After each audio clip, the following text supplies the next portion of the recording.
Genesis chapter 2. The Garden of Being, the inner space of harmony, delight in presence. Thus the heavens and the earth are completed, and all their hosts. Heaven arises as the space of thought and vision, and earth as the ground of living. Together they form the full field of experience, inner and outer, seen and unseen. On the seventh day, rest is intrinsically blessed. This is not mere stopping, but the rhythm of wholeness, the pause where being is complete in itself, where nothing is missing. Then the story draws closer, from the wide unfolding of creation to the forming of life in its intimacy. A mist rises, the stirring of potential before form. From the soil of the earth, Adam is shaped. Adam means earth being, the one formed from the ground. Breath enters, and Adam becomes a living soul, the meeting of earth and spirit, matter and awareness. This mirrors Muntu, life endowed with spirit, carried by both the living and the ancestors. The garden arises in Eden, delight. Here the self is placed, a field of inner harmony. In the middle are the tree of life and the tree of knowing good and evil. Life is pure being, while knowledge is choice, discernment, and division.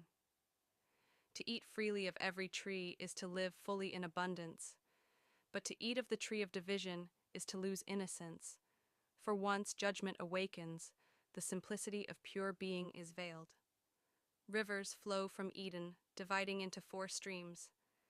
These are the energies of life, branching into all directions, nourishing the many aspects of our becoming: body, heart, mind, and spirit. Here is Kwantu, space and time that localize the flow of life, reminding us that being always unfolds in place and moment. The animals are formed, and Adam names them: cattle, beasts, creeping things. Naming is not domination, but recognition, to give form to instinct, habit, and drive. Each part of the self is brought into awareness, honored in its place, and seen as good. Then comes Eve, drawn from Adam's side. Eve means life-bearer. She is the channel of vitality, renewal, and continuity. In African thought, this again mirrors Muntu, life that includes the unborn, the living, and the ancestors. Womanhood is sacred as the vessel of life, carrying the lineage forward. Adam and Eve are not 2 separate beings, but 2 aspects of one: presence and relation, form and movement, grounding and growth. In their union, the self discovers companionship, wholeness mirrored in difference.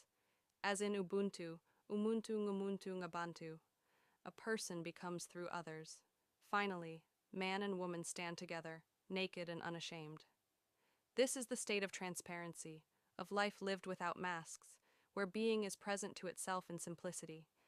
It is the return to innocence, where self and other are not divided by fear but joined in openness. The second chapter is about intimacy. It takes the big picture of creation and brings it close to the heart.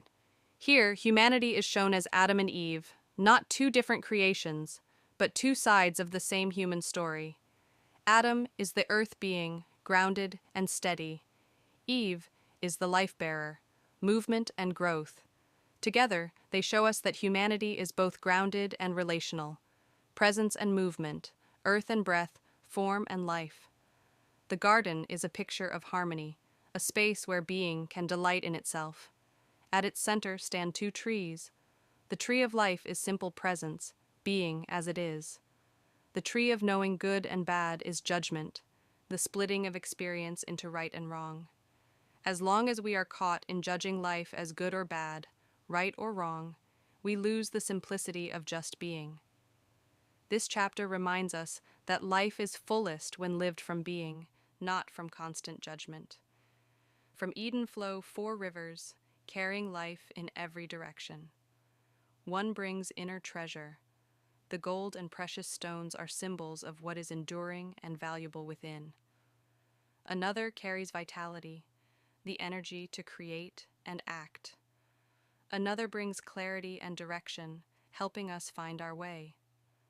The last carries fruitfulness, the power to sustain and multiply life. These streams show that harmony flows outward into all parts of who we are, nourishing body, mind, heart, and spirit. Eve is the power that stands alongside, completing and balancing. It is companionship that completes, presence mirrored in relation. And so the chapter ends with the man and woman together, naked and unashamed. A picture of honesty, simplicity, and wholeness, where nothing needs to be hidden. The Garden of Being is not about a faraway place long ago. It is about the space within us, where we find delight in simply being, and where life flows into richness, clarity, creativity, and love.